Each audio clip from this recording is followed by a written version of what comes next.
तेरी खैर।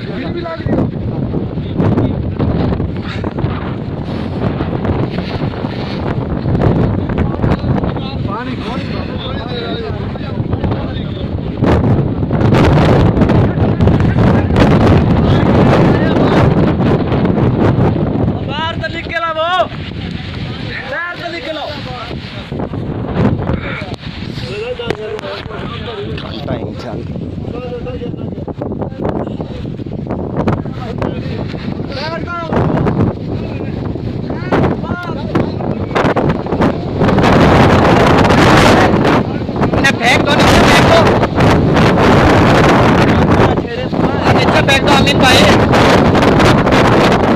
ये तो इन्हें नीचे। एक मिनट आराम हो, आराम हो। एक